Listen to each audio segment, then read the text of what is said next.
Yeah. Let's go. How are you, everyone? Good? Before the long weekend? Do you have 2 days or only 1 day? Two, 1. Okay.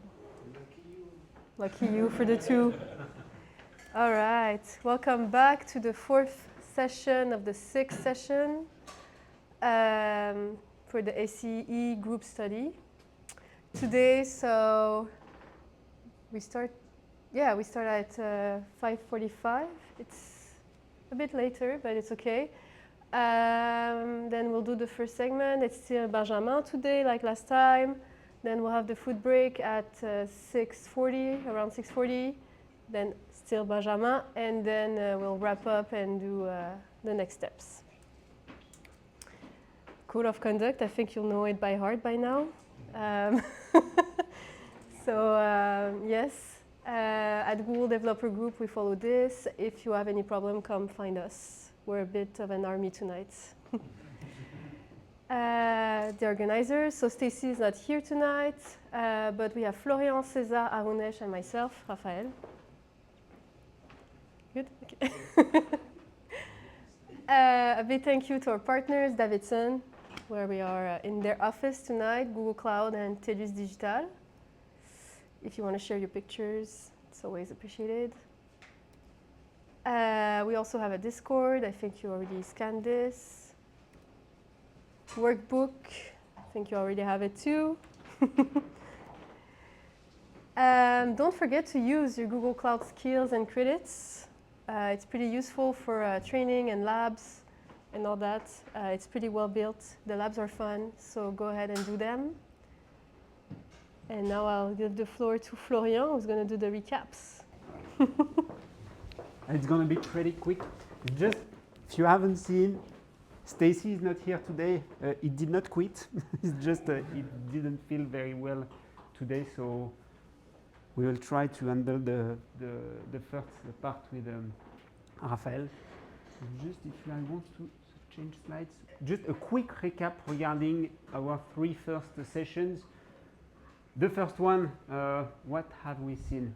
We've seen the first main information regarding what is the main purpose of using the cloud is going from a CapEx, capital expenditure format to an operating expenditure. So from your company is managing everything, the hardware and the infrastructure and the software, to going to an operating expenditure. Google Cloud will handle the infrastructure, the operating system, depending on what you are looking for. Step 2, leverage cloud elasticity. So the principle is saying the fact that the more that you need traffic, the more that Google Cloud will be able to manage your infrastructure or your tools at scales.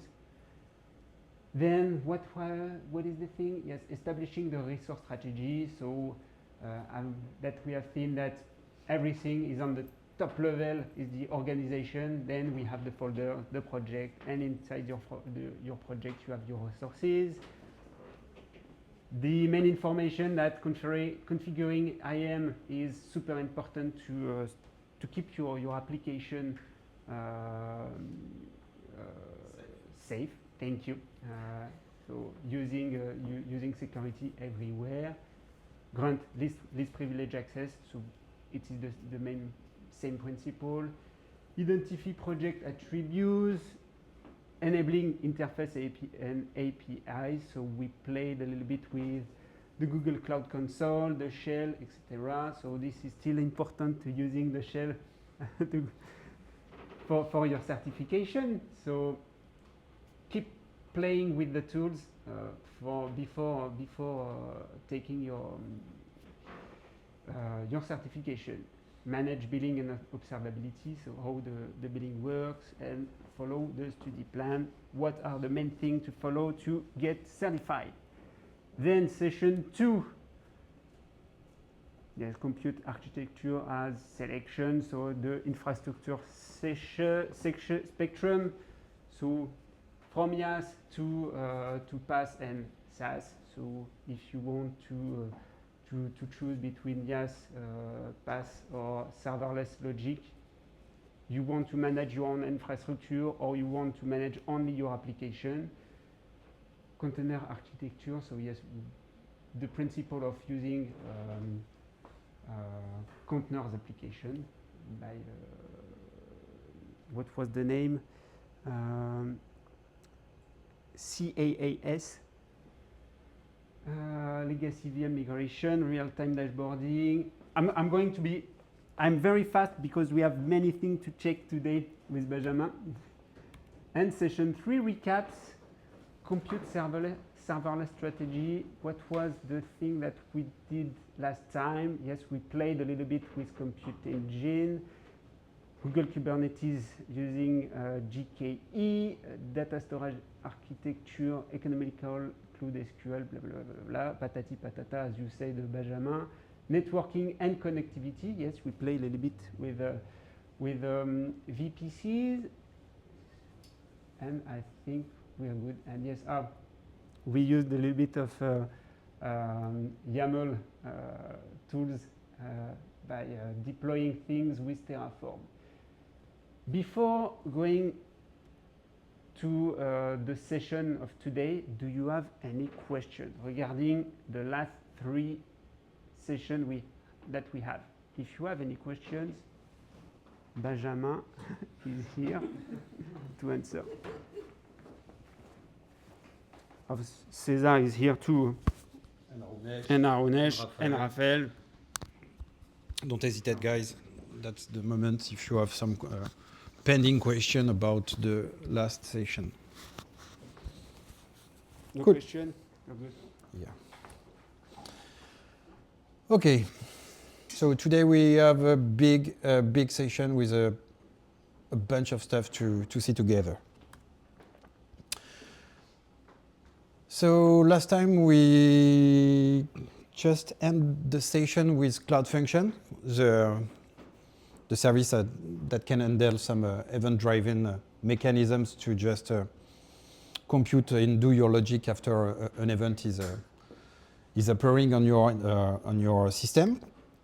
So we were seeing a little bit in detail the fact that we can have some pub subtopping, for example. I was deploying a function and a trigger based on the operation of some messaging inside this pub sub to just handle a little quick transformation on this message and store the result in BigQuery. That's kind of pattern that you are using all the time inside GCP, inside the cloud. So we're going to start with a quick question just to see if you are knowing well the different type of services that GCP is managing. So we need to quickly deploy a container web app on GCP. You want to handle the exposition of this service. You don't want to manage any type of infrastructure. You want only to pay when requests are being handled and need support for custom packages. What technology meets these needs?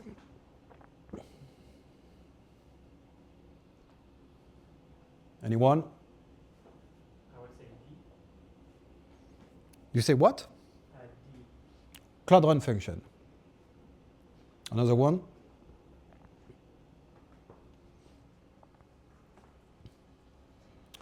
It's not Cloud Function. This is Cloud Run. I think that the key here, the key here is to understand about Cloud Run functions is more for like when you are listening for an event versus when you get like these kind of requirements that you want to run a containerized like an application with a particular, and you know already what form you are going to expose and services, then it's more fitting for Cloud Run rather than a function. Yeah. Keyword was definitely web application because that's the purpose of Cloud Run, to just handle some web application, API, or stuff like that. And Cloud Run function is really trigger via an event. Okay?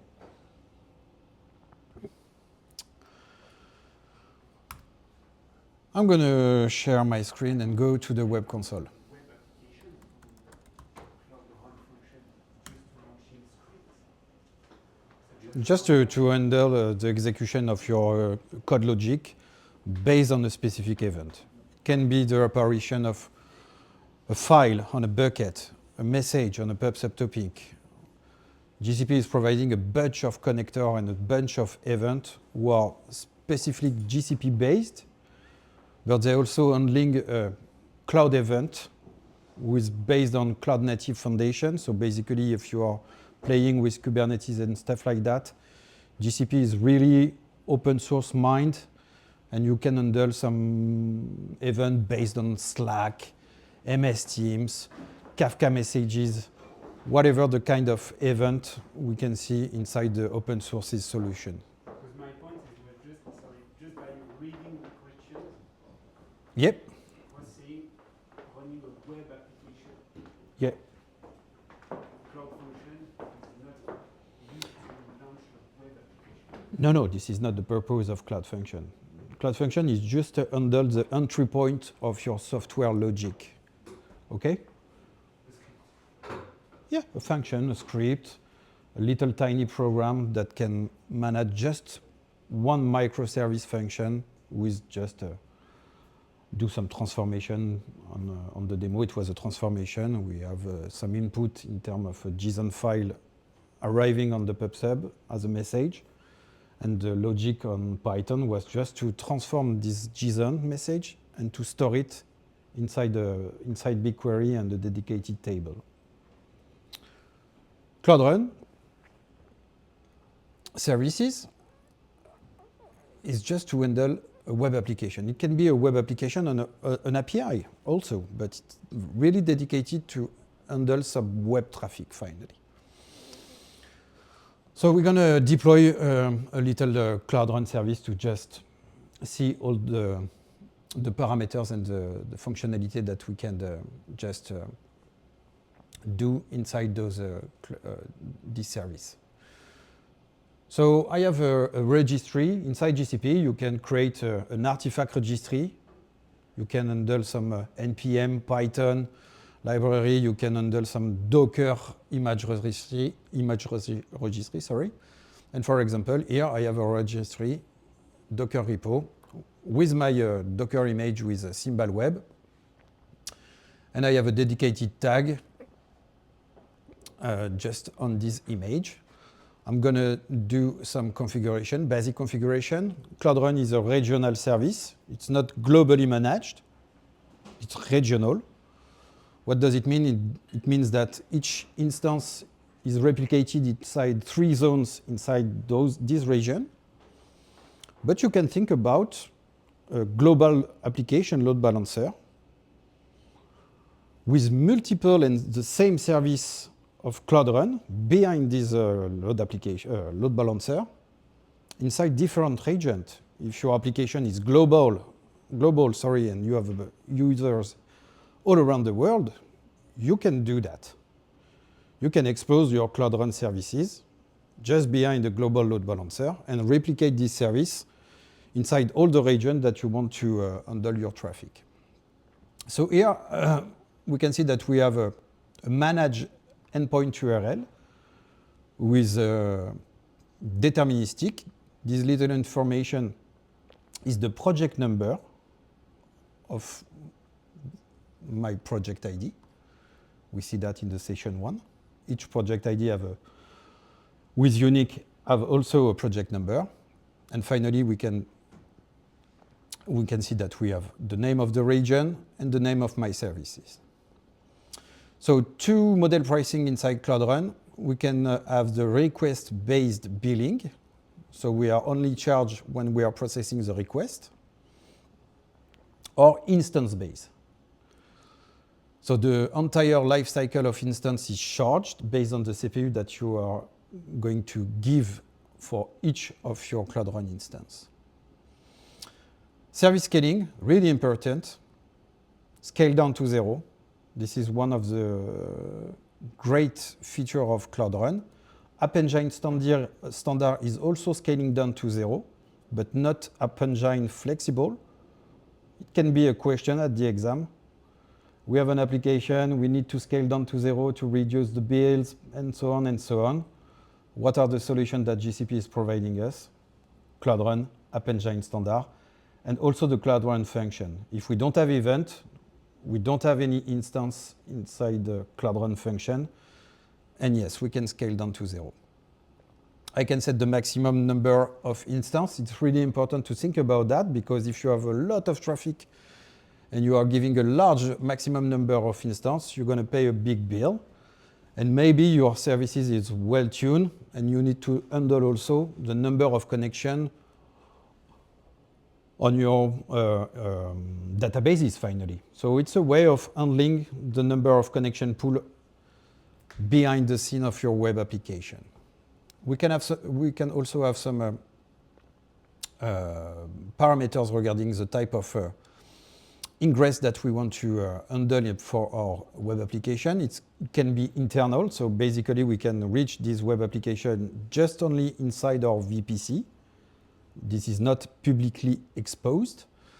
As I tell you before, we can also tick this little option to just expose this application behind the load balancer. And for the demo, we are just doing the whole, so we can access these Cloud Run services publicly. Yeah. So I have a question. So if we select the internal, so that means the URL you were showing earlier is not accessible Publicly. outside the Exactly. But if I have a compute engine inside my VPC, and if I want to reach this web application, it's acceptable, it's working, but just inside your VPC. So what's the benefit of this? Like what use case you guys can think about this? Like suppose if I wanna have a website, just my database is going to connect to my website. I don't want anybody else to access this one, but have my data inside there. Yes, it's really depending the exposure type that you want to handle inside your logic and your web application. If you don't need to expose publicly your web application, don't do that. If it's just an application who is managed internally, for example, a share solution or a finance solution that we don't need to expose publicly, don't do that. It's the best practice in terms of security. It's just depending the needs of your web application, but it's not related to technical stuff. It's just related to functional needs, basically. The use case, yeah. Exactly. Thank you. You're welcome. Don't forget the Cloud Run prices, free tier. That's pretty cool. Personally, my portfolio website is running on Cloud Run. Yeah. It costs nothing to me because nothing is going to reach my web application and my portfolio, but yes. Question? Just a detail, why did you choose Europe West as a region? Because I'm working with a company who is reaching this region by default. Okay. This is totally by default, but yes, we have all the region available. And basically, if my website is running on the North America, Northeast one, with based in Montreal. But yes, by default, inside my organization, GCP organization, I told that I just set up the fact that Europe West 1 is a default region. Okay. But yes, There is good. another question. Yeah. Just to be clear, for Cloud Run, for ingress from the internet, it's all or nothing in the sense where you can't choose select traffic from the public internet, or it's really just either it's everything available from the internet or internal. There's no like in between. No, this is just internally or just publicly. Full. Yeah.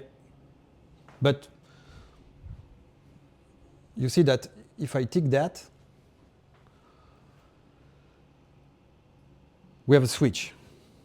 We know that we want to expose this web application externally, but via a load balancer who is doing his job, load balancing the traffic. But the URL that you saw before is just handle internally through the connection via the VPC. Okay, so this is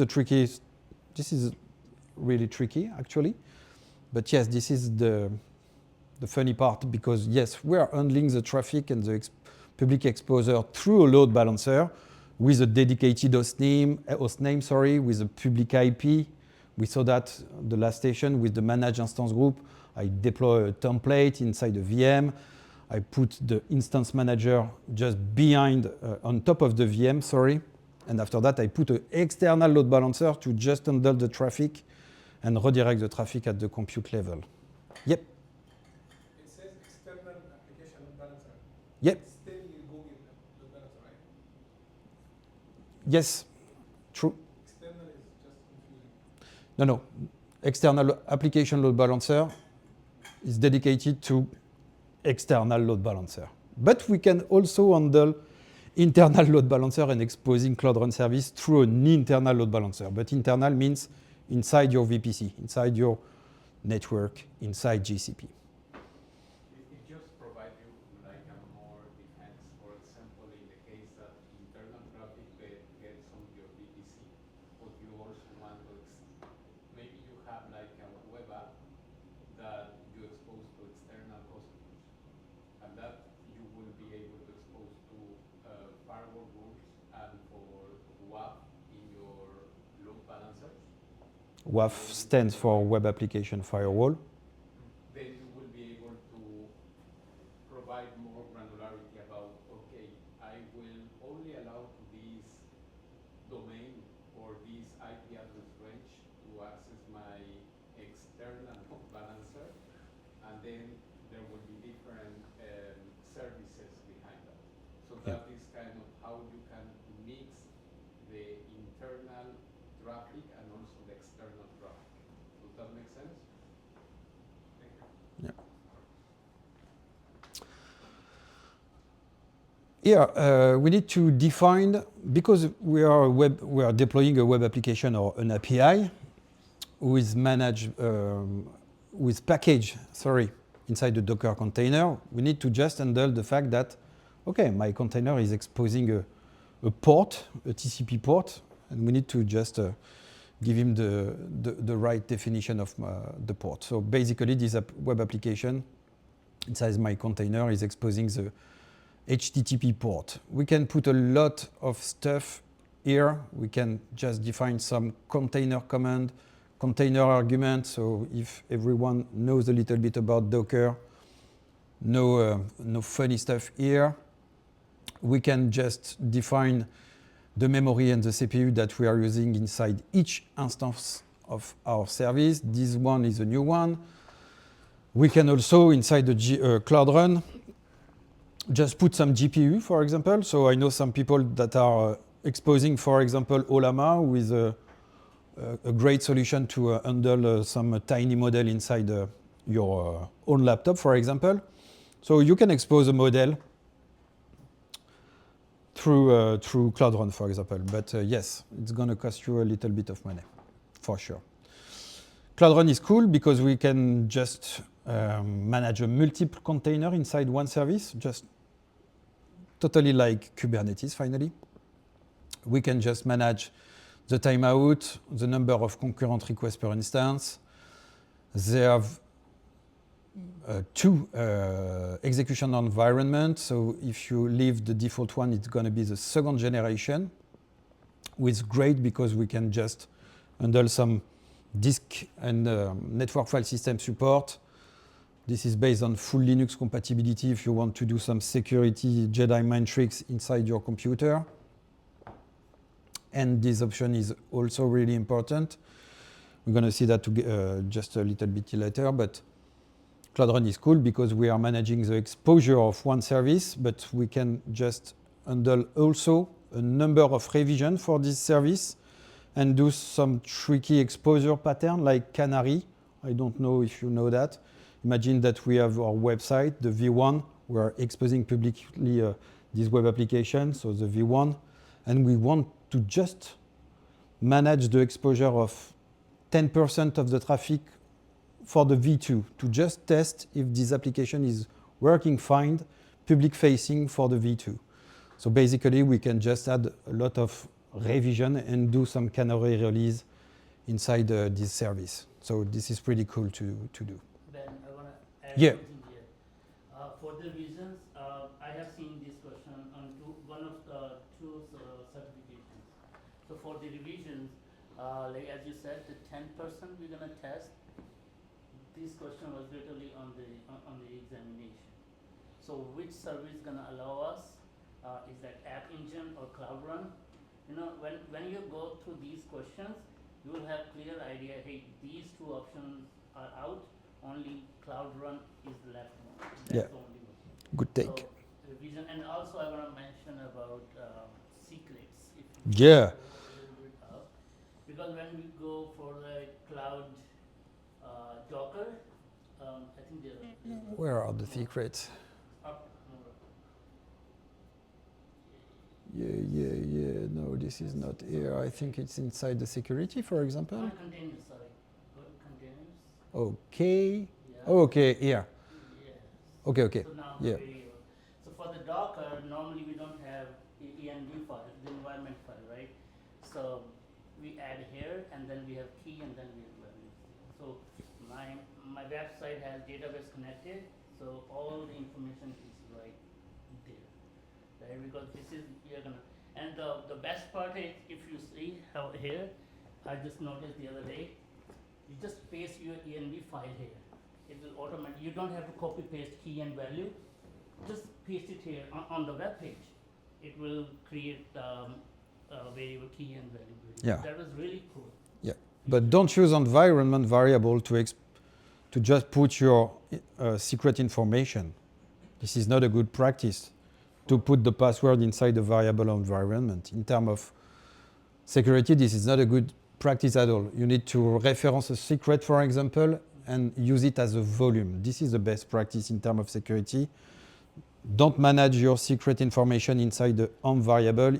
If someone is taking the possession of your machine, container, whatever, you just type the env command inside your container and it's gonna see directly the value of your password. So don't do that. This is not the best practice at all.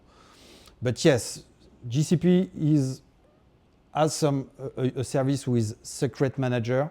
So basically it's like a vault. You put your secret information into those kind of service.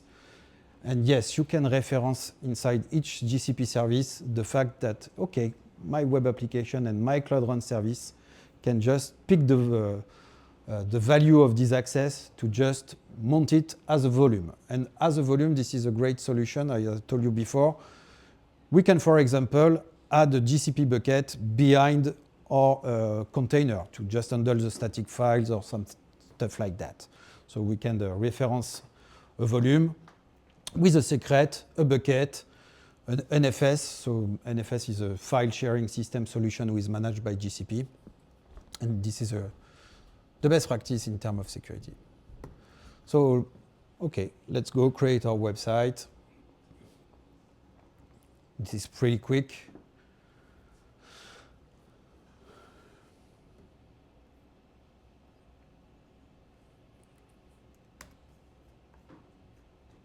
This is not working at all. Cool.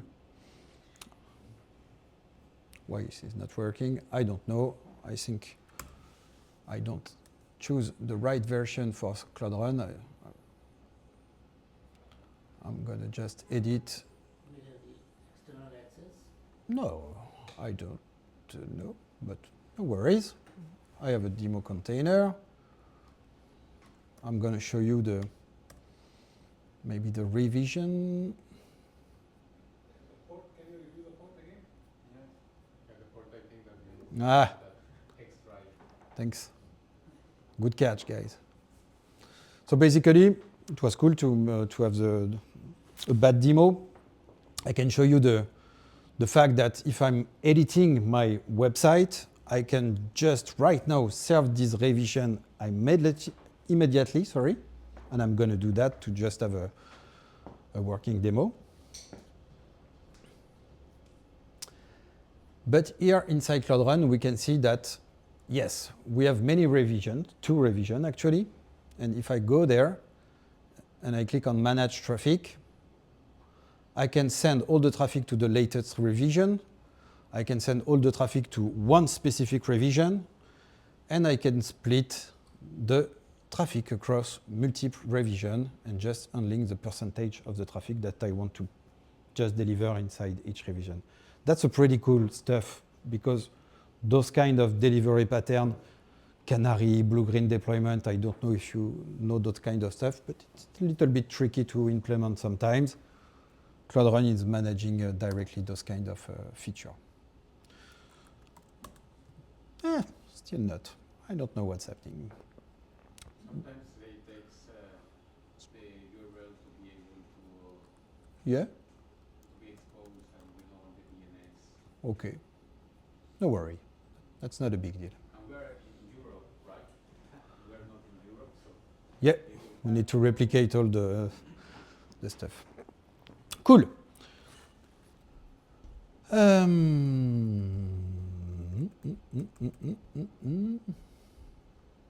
Nope, this one. Okay. are any comments, questions? Yeah. The deployment. Yeah, actually, I have a question. The first question that you showed before, because we have the Cloud Run and App Engine. Mm-hmm. App Engine cannot hold the containers as well. And App Engine standard is based on your runtime. You can choose your runtime. Basically, it's like a little bit like Cloud Run function, not the same purpose, but you can choose your own runtime. So we have PHP, we have Node.js, Python, Java, Go. I can't remember the name of all the runtime, but you cannot choose your custom framework development.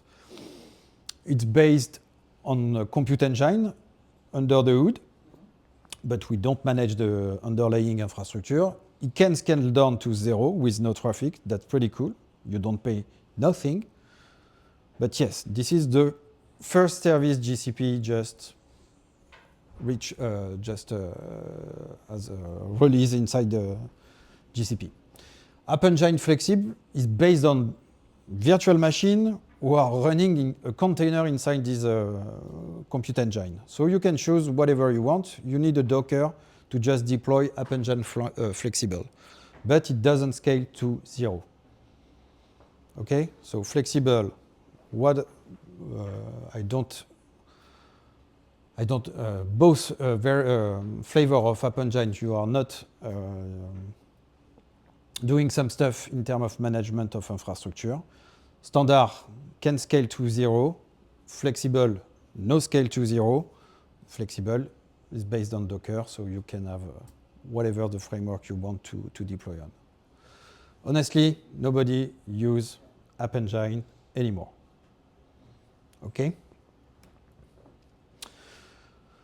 So Cloud Run, serverless container management, based on service resources. We can expose an endpoint, regional. So basically, it's replicated all around all the zone inside the region. And we can scale based on incoming request. This one is a little bit tricky, but if you remember, last time I was sharing my screen, and I'm going to share it again because this one is really tricky.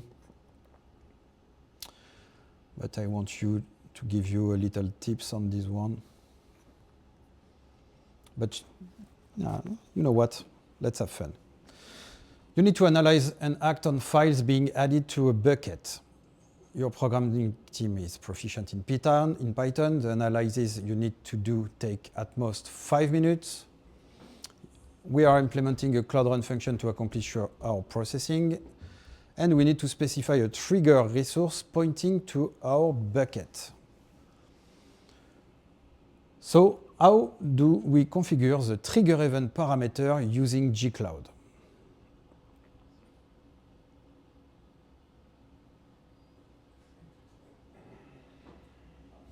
This one is a little bit tricky. Sorry? Change or finalize? No, but pick one. Imagine that you go and choose two in the exam.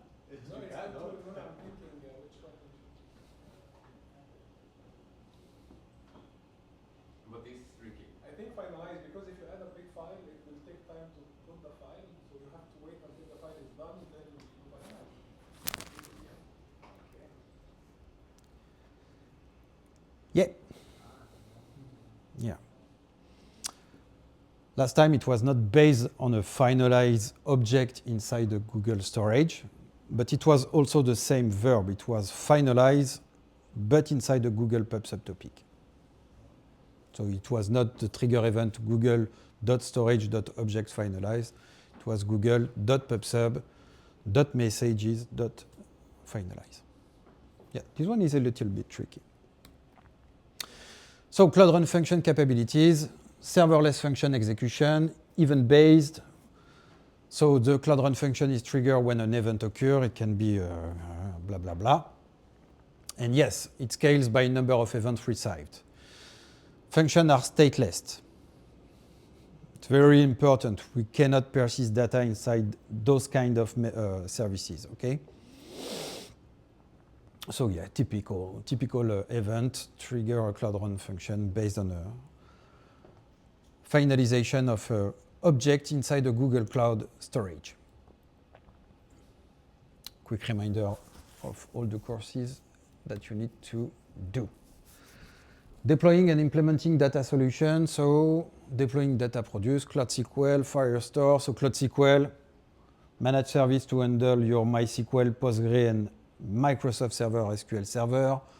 Firestore is a NoSQL, totally serverless managed solution. Pretty cool. We can think about a MongoDB-like, but totally managed inside GCP. If you are already using and knowing Firebase solution, this is the backend storage solution. If you are using Firebase, BigQuery, this is a solution to handle massive data, especially for data warehousing solution. So if you have any question of choosing the right solution to handle data warehousing, BI, and stuff related to that kind of use case, you have to think about BigQuery, okay? BigQuery is really a great solution inside GCP. We can just, based on SQL language, handle the execution of a query on massive storage. So you can have some petabyte of data inside your BigQuery dataset or table. You can query those kind of volume of data, but be careful. The model pricing inside BigQuery is based on the execution of your query in terms of data scan, in terms of volume of data scan. So if you are doing a 1 terabyte or 1 petabyte query, it's going to cost you a little bit of money. So never do select étoile inside BigQuery. This is not the good way to handle your data. And yes, we can for sure load data inside those solutions. I don't mention Spanner with it's like an Oracle solution, but globally, totally serverless, managed by GCP. This is, I think, 99.99999 in terms of availability. It's a relational database. And yes, this is a little diamond in terms of technology, but not so many companies are using it. So if you are working with a bank or a big solution, that's cool. PubSub, so yes, we saw that. Dataflow is to handle the transformation of your data. So basically, this is based on the Apache Beam framework. You can just do some ETL stuff with this solution. In streaming, batch mode, data are incoming. Dataflow is handle the transformation of the data. You need to implement your code logic for sure. And with Dataflow, you can just, as I do before with the Cloud Run function, but you can handle the data transformation and propagation of your data with Dataflow. Cloud Storage is the bucket solution to handle your binary object. And AlloyDB is a new solution based on PostgreSQL, which is really cool because it can do some BigQuery stuff, but with Postgre and Cloud SQL stuff. And also right now, AlloyDB is handling also the vectorization of a chunk and stuff like that related to a solution based on the agenting solution. Storage transfer service is really cool. It's just a solution to just choose a source. It can be GCP services, but also Amazon bucket or any kind of services, and transfer automatically the data inside BigQuery, for example, or other GCP services. Question. We require a bucket serving user in New York and San Francisco. User in London will not use this bucket. We do not plan using ACL. What is the CLI command do you use?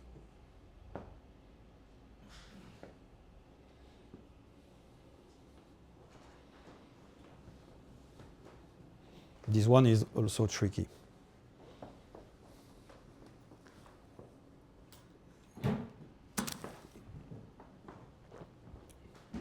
Someone?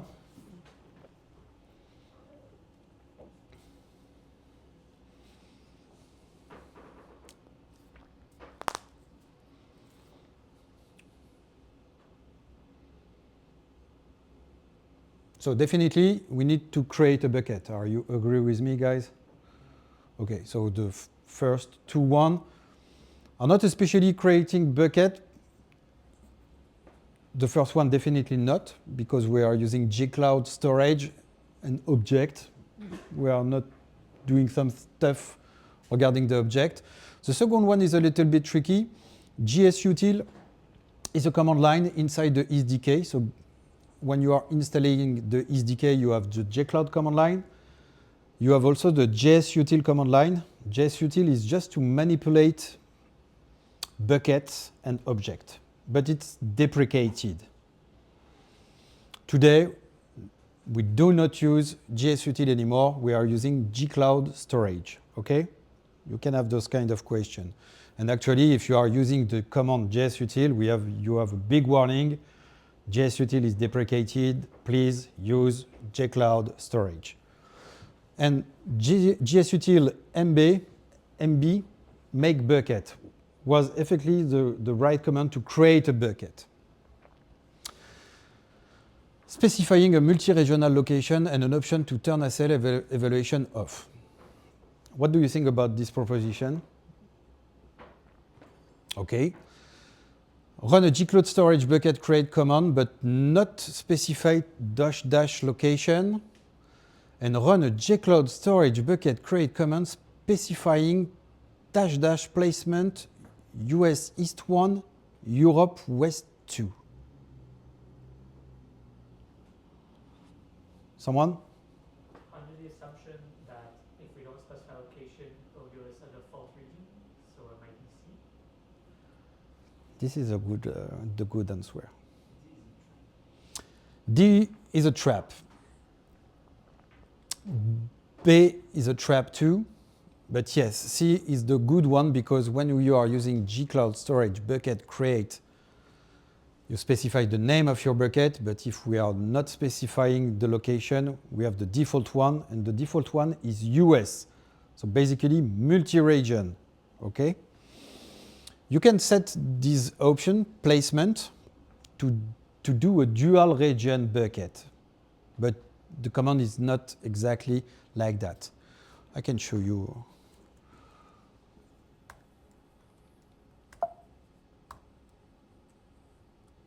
Okay. This is good. gcloud storage bucket create. Oh, but this one is okay. So this one is creating a bucket with the name gs -- the name of my bucket. Be careful, the name is globally unique. This is a question. If I do this command again, I'm going to have a warning because I already created. I cannot duplicate the name of the bucket. It's like the project ID. But here I'm creating a bucket inside the location Europe, and I specify the placement of my dual location with Europe West 1 and Europe West 3. Okay? And I just can show you the fact that if I'm creating a bucket with demo ace, I'm gonna add a 0 here. I'm creating a bucket, and if I go there, go inside the cloud storage, and here, the new bucket is here. By default, I am in multi-region location type and US, okay? And the question was definitely, okay, sorry. This default location is based Yeah. on the organization or the CLI? The default location? No, Storage? this is a gcloud command. Even if I specify some default location inside my organization, this one is really creating a bucket inside the US multi-region, okay? Question was talking about New York City and San Francisco, especially user based in America. User in London will not use this bucket. So definitely, if you are seeing something like Europe West 2 to specify the bucket creation, so it was not the good answer. Creating a bucket is a little bit, yeah. For these little like tricks, like is there a strict mode or a way to warn us when these things occur? A way for next time if you run this command, a warning saying, hey, it's going to be set in US. Are you sure you want that? No, I just play the command, the bucket is created. But we have some policies that we can put inside our company to just restrict the location of our resources. For example, the company that I'm working with, we can just deploy some GCP resource inside Europe, basta. If I do that inside the GCP organization that I'm working with, I'm gonna have a 403 permission denied. You cannot deploy a bucket inside US because of the Patriot Act, RGPD, and all the legal stuff regarding the data location, especially for a French company, for example. Creating a bucket, when we are creating a bucket, we are thinking about the location of the bucket, for sure. And we need to think about the storage class that we need to implement for the object that we are handling inside the bucket. So we have multiple storage class: archive, code line, NUR line, and standard. Standard is the default one. In the command line, if I don't specify the storage class, this is a standard bucket that I'm creating. So when we are choosing the storage class, we need to just think about those kind of questions and answer them. Do we need to read the data once per year, once each 90 days, or once per month? Depending those answers, you can choose finally your storage class. There are a bunch of questions about the fact that you need to choose the right storage class for your bucket. Especially those kind of questions. Yes, your company has an audit from an external company. They want to reach once a year the audit log for your application. What is the standard class that you are choosing to just archive your logs?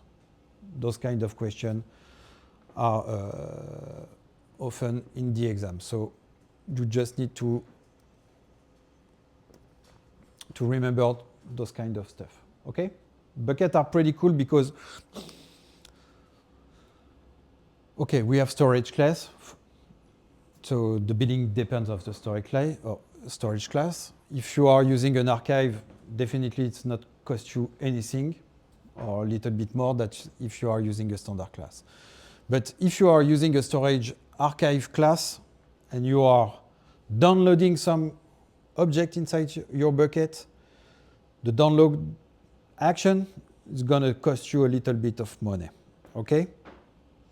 So you need to think about that. We can see in action the fact that we are we have a bunch of options where we are creating a bucket. So I'm creating a bucket. This is my name, demo, ace. Okay.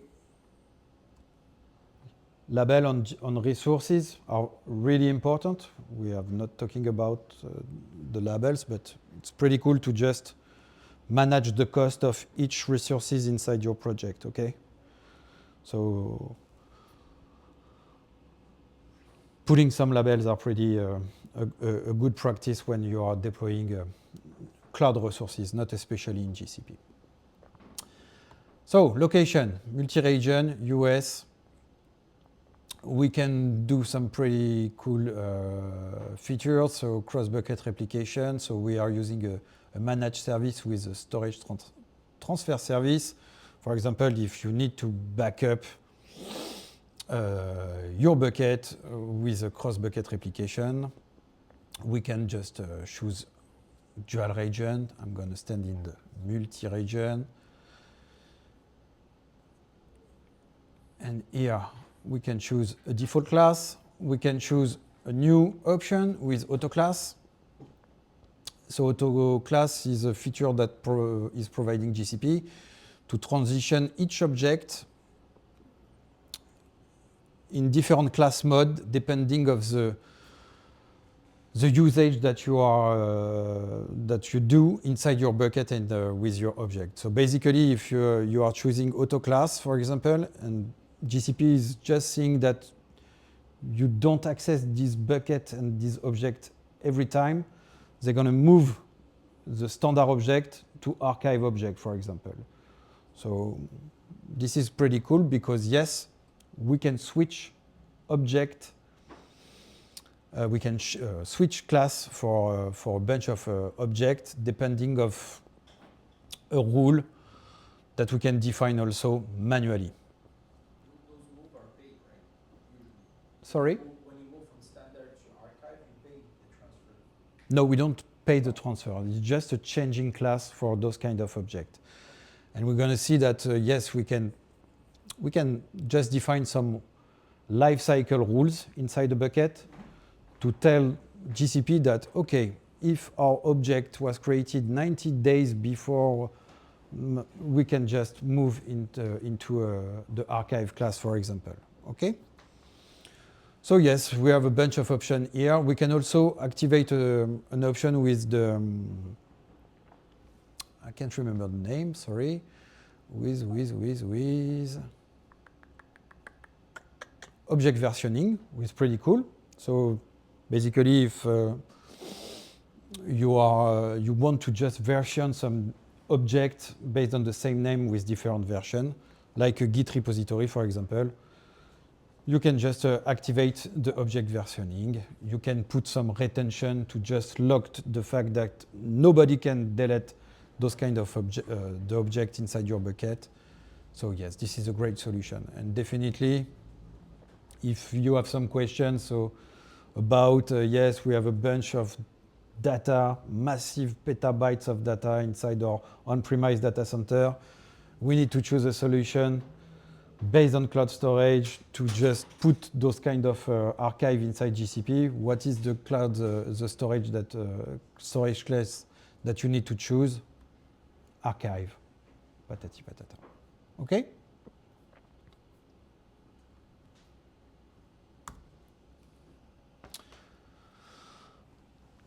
Okay. So this company are asking us to implement a Cloud SQL database backend for their supply chain application. We need to configure automatic failover in case of a zone outage. We decide to use gcloud SQL instances create to set this accomplishment. So what is the argument that is required to configure the state failover capability when we are creating this instance?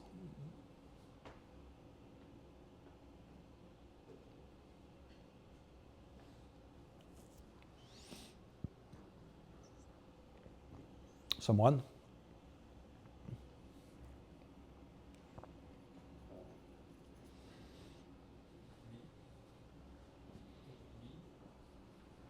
No. Yeah. Availability type. This is not magic, you need to learn it. Sorry guys, but yes, this is the flag that we need to use. And basically when we are using this flag, we have two values for this flag. We can define this flag with a zonal and regional. So basically when you are creating an instance with this flag and regional, yes, you have a master instance. You have the failover activated for this instance. And yes, this is the option. The replicate type is not working. It's a available flag, sorry. But just mean that you can have a master instance, the read-write instance, and the read-only replica, for example. But it doesn't mean, especially that you have the failover active. Secondary zone is a fictive, is not existing, and master instance name is deprecated. So if you want to create a Cloud SQL instance,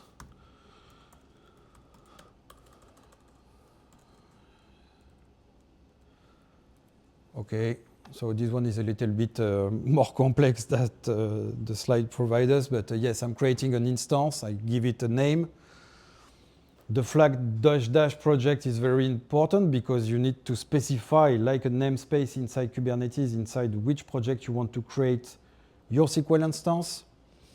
You are defining the database version, the tier, so basically the instance type of your Cloud SQL instance. So we are using a database custom with 2 vCPU and 7 gigs of RAM. The region, the no assign IP is just to telling GCP, I don't want to have a public address for my SQL instance. Don't expose your database publicly, it's not a good practice. We are using a network, we are using a dedicated allocated IP range to have a private SQL instance. We are using the famous availability type regional, the standard the storage type, SSD, the number of gigs that we want to have in terms of storage, and that's a good and pretty cool option. We can activate the auto increase for our databases, okay? So Cloud SQL is really a great service if you need to handle some database solution. We can see inside the web console how it works. So GCP is providing some basic pre-configured solutions, a sandbox instance, a development instance, a production instance. We can see that we can use MySQL, Postgre, and SQL Server, but definitely we need to create a custom one. I love Postgre. I'm gonna choose Postgre. We have 2 flavors, Enterprise Plus and Enterprise. It depends on the availability that you want to provide inside your database.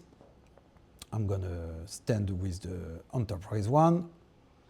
We have some preset production with a dedicated 8 vCPU, a lot of gigs of RAM, development, sandbox, the version of the database, the name of my instance, a password. I can define a bunch of security stuff to just have a password policy, for example, with a minimum length of password, with requiring complexity, blah, blah, blah, and so on. So basically, we have a bunch of options related to security.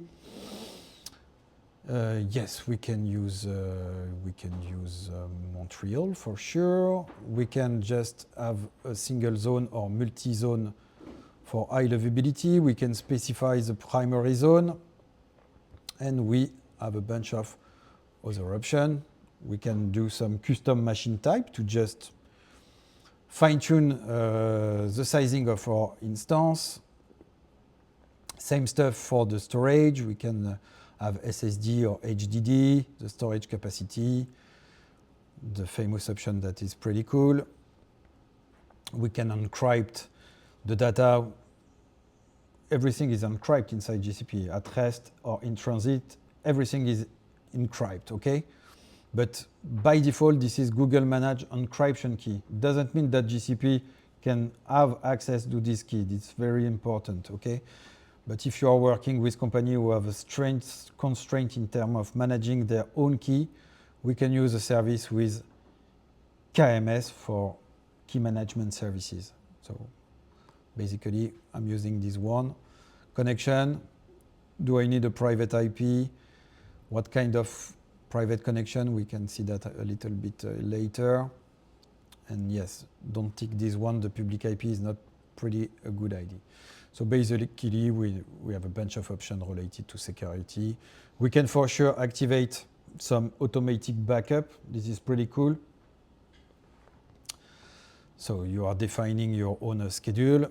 You can activate the point-in-time recovery for the people who are managing database management. This is really important. We can just prevent instance deletion. We can retain backup after deletion, and so on, and so on, and so on. Cool.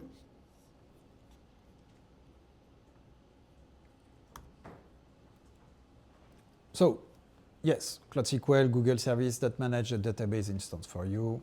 We create an instance, select a database, enter a name, password for root user, the version, location, config setting, and so on and so on. But yes, this is just the creation of the server finally. After that, you can create your own database, the user. You can also have an access to an SQL Studio to just query the data directly inside the web console. It's pretty cool. And yes, next question. So marketing department needs to load some slowly changing data into BigQuery. The data arrives hourly in a bucket. Want to minimize the costs and implement this in the fewest steps.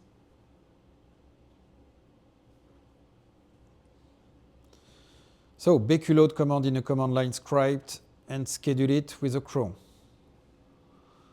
Read the data from your bucket by using the BigQuery streaming API in a custom program. Create a Cloud Run function to push data to BigQuery through a data flow pipeline. Use the BigQuery data transfer service to schedule a transfer between your bucket and BigQuery. So, does someone have an answer to provide? Remember, we want to minimize the cost and implement this in the fewest steps. A. Cron job. No. Okay. Okay, okay. D, I think. Yeah, D. 2 clicks, source, destination, frequency. Let's go. Yeah, because streaming API, this is costs us money. Yeah. Each time you are... It's complex. See, this is really a complex implementation. It's going to cost you a bunch of money because the data flow pipeline is also using the API streaming to just propagate the data. And yes, BigQuery streaming API, each time you are using this API, you are paying some yes, you are paying some dollars inside this usage of API. So the BigQuery data transfer service, this is a free service. This is really straightforward.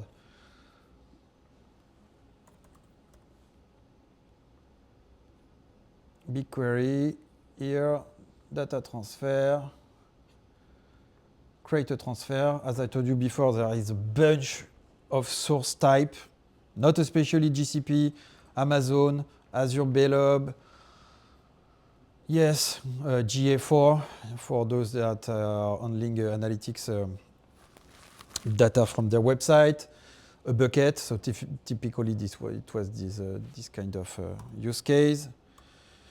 Load, schedule option, start now, destination, create a new data set, load data set, whatever. Straightforward. And yes, this is a cron with a service managed with costing nothing. free service. GCP loves to have your data inside. That's the thing, yeah, it's free to get in. Yeah, Once it's in, yeah, you will pay. exactly. Okay, how we can handle the batch load data into BigQuery? So we can use the BigQuery data transfer service. This is cool, this is free, the bunch of source, a bunch of destination. We have data flow with a managed service based on Compute Engine. You are doing some streaming or batch job that can manage transformation on your data and load it inside your BigQuery, for example. We have also inside GCP Apache Airflow manage. The name of the solution is Composer. That's pretty cool also if you want to do some DAG execution, for example. And yes, we have a bunch of files type that we can use to load it directly inside GCP and BigQuery for sure. So CSV, JSON, Avro, Parquet, org files. BigQuery is really awesome. It's really a great service to use. Yes, quick reminder on the courses that you need to do to have a better understanding of data solution and storage solution. Okay, networking resources. So consideration, yes, you need to know a little bit about creating a VPC with some subnets, the difference between creating a custom mod VPC or a default mod VPC. You need to understand how shared VPC are working, creating ingress and egress firewall rules and policy. And yes, how we can just handle the peering external connection between VPC inside GCP or between our VPC and, for example, through a VPN with our on-premise data center. So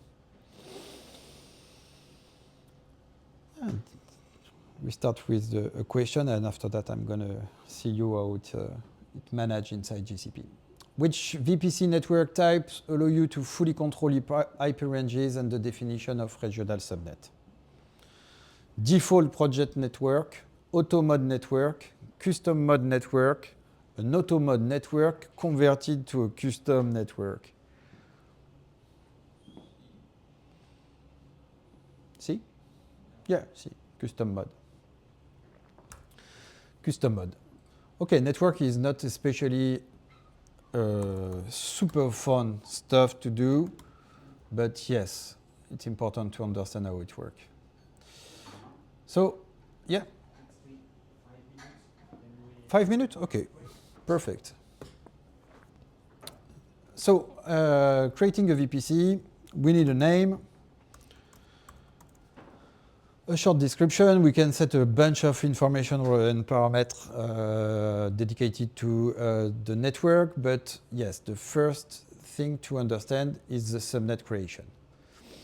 If I do custom, I need to just define all the subnet that I'm using inside my VPC, okay? Remember, a VPC is global, a subnet is regional. So basically, if I choose here a little name, when I'm creating a subnet, definitely I need a region. The subnet is spanning the zone. One region, 3 zones, okay? I can choose the IP stack that I want to do. Let's keep it simple and just use IPv4. And yes, I need an IP range. Sorry, guys. Okay.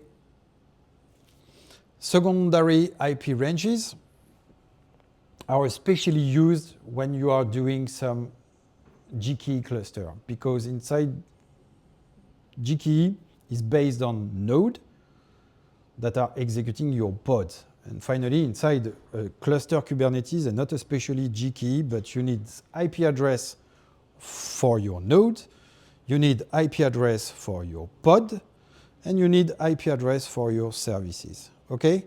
So basically, this functionality, secondary IP range, is pretty cool for Gkey because, yes, I can have a primary range that my node and my compute engine are using, and I can define some secondary range, especially for my pods and especially for my services.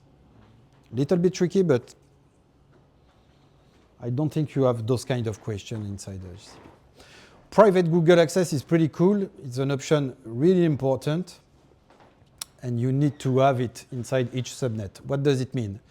It means that if we are creating a VPC network with a private subnet for sure, and with this option, even if I don't deploy an equipment and a resource who can just give access to internet for my private VM, for example, with this option, private Google access, from my VM inside my VPC, I can just play with all the API inside GCP, okay? Remember, we are in a world of API, so basically BigQuery, when we are defining a client, we are using bigquery.googleapi.com. This is a public name, and with this option, with a VM who don't have access to internet, we can just play with all the API inside GCP. So private Google access is really important.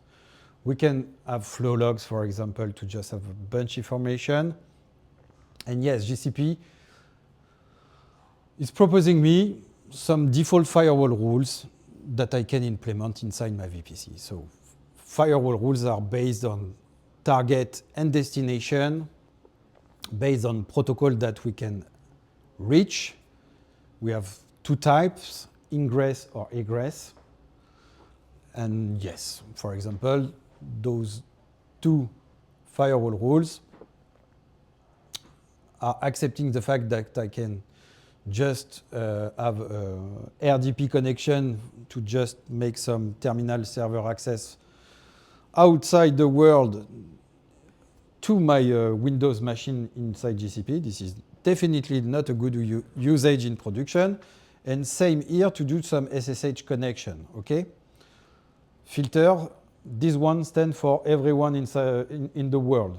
Definitely is not a good practice to implement inside your VPC. When you're choosing those policies, are you creating resources that Yeah. you can attach to different subnets later on? Or Firewall rules are global because they are based on the VPC association. Okay? This is for all the subnets inside my VPC. Yes, totally. But it's not the good use case to do this one. Huh? No. Don't do that inside your VPC. By default, anyone can do whatever he wants in terms of egress. My machine can reach the internet, there is no filtering to go outside GCP. But by default also, we have a deny rule. Nobody can enter inside your VPC, okay? Those two rules are very crucial to understand. And yes, this is the default one, okay? So remember, two creation mode, custom or automatic. If I go to automatic mode, yes, each region inside GCP have a subnet. So when using automatic versus custom, definitely automatic, you can use it if you are doing some proof of concept, demo, labs, or stuff like that. But no, definitely the custom creation mode is the best one in terms of production management. Because you are not using all the region inside GCP, finally, first of all. And yes, you want to handle the IP ranges that you are providing inside your VPC. Network administrator need to handle the IP address management, okay? We can create that and just have a short break, I think.